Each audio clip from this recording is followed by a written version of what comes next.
वाघाने हल्ला केला की आणखी काय होते, कारण व्याही देवराम गावित यांचा मृत्यू नक्की कसा झाला? रामदास, तुम्ही इकडे लवकर या. तुमचे वडील घरी आलतं. जेवण खाणं झाल्यावर ते आपल्या घरी निघालते, पण वाईट झालं बघा. वाघानं हल्ला केला की त्यांच्यावर पोटातली आतडीच बाहेर काढली. या आपल्या सासऱ्यांचे हे बोलणे ऐकल्यावर रामदास धावत पळतच सासऱ्यांच्या शेतातील पडवीकडे गेला. वडिलांची ती अवस्था पाहून त्याला रडूच कोसळलं. वडिलांवर वाघानं हल्ला केला होता. त्यांच्या तोंडावर पंजा मारल्याचंही दिसून येत होतं. त्याने रात्री 2:30 वाजता आपला भाऊ हिरामन याला फोन करून ही बाब सांगितली. हिरामन आला आणि त्याच्या मनात शंकेची पाल चुकचुकली. वाघानं हल्ला केला तर वाघ इकडं आल्याचं कुठलंच चिन्ह कसं दिसत नाही. त्याच्या पावलाचे ठसे तरी दिसायला हवेत, आणि याच शंकेमुळे खुनाचा उलगडा झाला. ही सविस्तर घटना पुढे पाहण्याअगोदर जर तुम्ही या चॅनलवर जर नवीन असाल तर प्लीज आपल्या या मराठी चॅनलला नक्की सबस्क्राईब करा. सुरगाणा तालुक्यातील हातरुंडी गावाच्या शिवारातील शेत गट नंबर 26 टेंभुर्णीची माळीमध्ये शेतातच झाप बांधून देवाराम नाना गावित हे एकटेच राहत होते. त्यांना हिरामन नावाचा 40 वर्षाचा मुलगा असून तो सर्वात धाकटा आहे. हिरामन, आपली पत्नी भारती, मुलगी योगिता आणि मुलगा कुणाल असे सर्वजण मजुरी कामासाठी शेपूपाडा तालुका कळवण या गावी गेलेले होते. तर देवराम गावित यांचा मोठा मुलगा रामदास हा त्याचे सासरे शिवराम गंगा गवळी व सासू रंगूबाई यांच्यासोबत पातळी तालुका सुरगाणा परिसरातील शेतात राहावयास गेला आहे. देवराम गावित आणि शिवराम गवळी हे एकमेकांचे व्याही आहेत. बुधवार दिनांक 3 सप्टेंबर 2025 रोजी सायंकाळी 4 वाजता देवराम हे आपल्या व्याहाकडे अर्थातच पातळी तालुका सुरगाणा येथे गेलेले होते. आपल्या लेकीचे सासरे आले म्हटल्यावर शिवराम यांनी त्यांचा यथोचित आदर सत्कार केला. देवराम यांनी तो आनंदाने स्वीकारला. दिवसभर तेथे राहिल्यानंतर ते आपल्या घरी जाण्यास निघाले. आनंदाने घरी निघालेल्या देवराम यांना पुढे आपला काळ आला आहे याची जाणीव नव्हती. ते चालतच घरी जात असताना अचानक त्यांच्यावर वाघाने हल्ला केला आणि त्या वाघाने त्यांच्या पोटातील आतडी बाहेर काढली. त्यांच्या तोंडावर पंजा मारून जखमी केले. त्यात त्यांचा मृत्यू झाला. आपल्या घरी आलेल्या व्याहावर वाघाने हल्ला केल्याची माहिती मिळाल्यावर ते सुन्न झाले, पण स्वतःला सावरत त्यांनी याची माहिती आपल्या जावयाला म्हणजेच रामदास गावित याला दिली. रात्रीच्या वेळीच ही घटना घडलेली होती. साधारणपणे पहाटे 2:30 वाजता रामदासला याविषयी समजल्यानंतर त्याने लगेचच आपला धाकटा भाऊ हिरामन याला फोन केला आणि सांगितले, तू सकाळी लवकर घरी ये. गाढ झोपेत असलेल्या हिरामनला काही लक्षातच आले नाही नेमके कशासाठी आपल्या भावाने घरी येण्यास सांगितले आहे.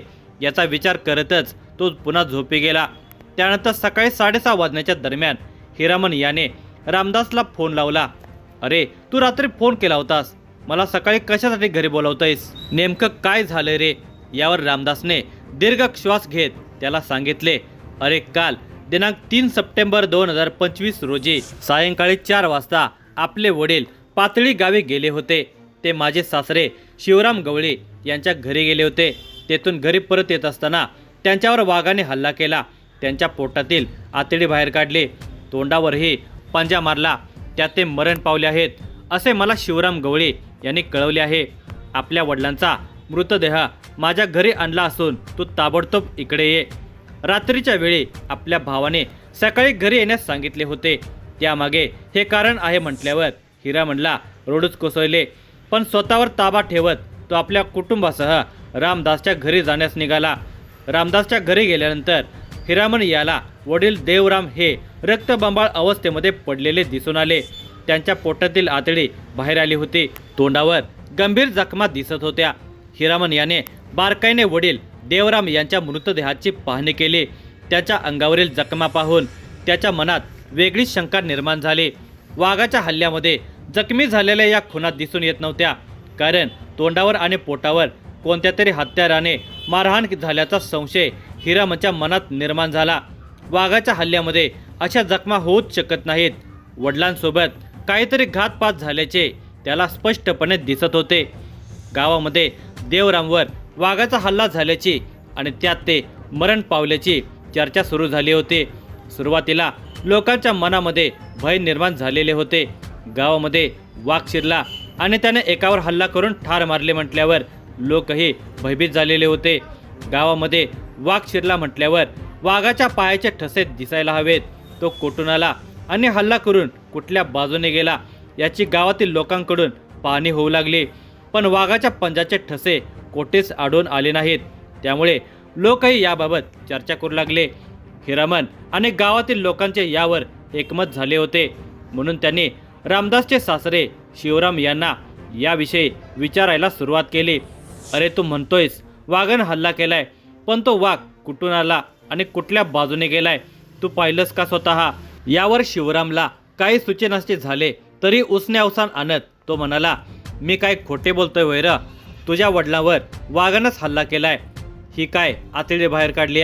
तोंडावर सुद्धा पंजा मारलेला दिसतोय की नाही? वाघ अशी कातडी बाहेर काढल होय हो? ही तर कुठल्या तरी हत्याराने बाहेर काढलेली दिसते. वाघ आला म्हणता तर त्याच्या पायाचा ठस कसं दिसत नाहीत? यावर शिवरामला काय बोलायचे सुचेनासे झाले. दरम्यान कोणीतरी या घटनेची माहिती सुरगाणा पोलीस ठाण्यात दिली. माहिती मिळताच सुरगाणा पोलिसांनी घटनास्थळी धाव घेतली. पोलिसांनी शिवरामला गवळी याच्यावर प्रश्नाचा भडीमार केला असता तो उडवाउडवीची उत्तरे देऊ लागला. पण त्याचं हे अवसान काय वेळच टिकलं, कारण पोलिसांच्या प्रश्नांच्या भडीमारापुढे तो टिकला नाही. अखेर त्याने गुन्ह्याची कबुली दिली. शिवराम गवळी आणि देवराम गावित यांच्यामध्ये पैशावरून वाद होता. त्या पैशासाठी देवराम हा शिवराम याच्या घरी आला होता. तेव्हा शिवराम आणि त्याची पत्नी रंगूबाई यांनी त्याचे स्वागत केले आणि घरासमोरच ते तिघेजण म्हणजे शिवराम, रंगूबाई आणि देवराम हे दारू पिण्यास बसले. दारू चढू लागली तसा त्यांच्यामध्ये पैशाच्या कारणावरून वाद सुरू झाला. देवरामने शिवरामकडे पैशाची मागणी केली असता शिवराम आणि रंगूबाई हे दोघेजण प्रचंड चिडले आणि दोघांनी भांडणामध्ये कुऱ्हाड आणि फाळण्याने तोंडावर मारून त्यांच्या पोटातील आतड्याही बाहेर काढल्या. त्यात देवराम गावित मरण पावले. देवरामला ठार मारल्यानंतर भानावर आलेल्या शिवराम आणि रंगूबाईने तसेच तोंडावर पंजा मारल्याने आपला जावई मरण पावले. रामदास याला सांगितले की देवराम याच्यावर वाघाने हल्ला केला असून त्याच्या पोटात सांगितले तेच त्याने हिरामनला सांगितले. पण हिरामनला मात्र ते पटले नाही. त्याच्या चाणाक्ष नजरेने हा घातपात असल्याचे ओळखले. शेवटी त्याच्या आणि गावातील लोकांच्या हुशारीने पोलिसांना बोलावून हा गुन्हा उघडकीस आणला. वडील देवराम गावित यांच्या खून प्रकरणी हिरामन देवराम गावित याने सुरगाणा पोलीस ठाण्यामध्ये फिर्याद दिली. त्यानुसार गुन्हा रजिस्टर नंबर 202/2023 BNS कलम 103(1) व 3(5) कलमाखाली शिवराम गंगा गवळी, रंगूबाई शिवराम गवळी, राहणार पातळी, तालुका सुरगाणा या दोघांच्यावर गुन्हा दाखल करण्यात आला. दिनांक 3 सप्टेंबर 2025 रोजी रात्री 10 वाजता शिवराम गंगा गवळी यांच्या पातळी येथील शेतातील घराच्या समोरच्या पडवीमध्ये देवराम गावित यांना शिवराम गंगा गवळी आणि रंगूबाई गवळी या नवरा बायकोने काहीतरी अज्ञात कारणावरून कुऱ्हाड आणि फाळण्याने त्यांच्या तोंडावर आणि पोटावर मारून पोटातील आतडी बाहेर काढून जीवे ठार मारल्याचे हिरामन याने फिर्यादीत म्हटलेले आहे. वाघाच्या हल्ल्यात वेहाचा मृत्यू झाल्याचा बनाव शिवराम गवळी याने केलेला होता. मात्र वन विभागाच्या कर्मचाऱ्यांनी आणि पोलिसांनी याचा पर्दाफाश केला. आर्थिक देवाणघेवाणीतून ही हत्या करण्यात आल्याचे उघड झाले. पोलीस अधीक्षक बाळासाहेब पाटील, अप्पर पोलीस अधीक्षक आदित्य मिरखेलकर, उपअधीक्षक किरण कुमार सूर्यवंशी यांच्या मार्गदर्शनाखाली पोलीस निरीक्षक समाधान नांगरे व सुरगाणा पोलीस अधिक तपास करत आहेत.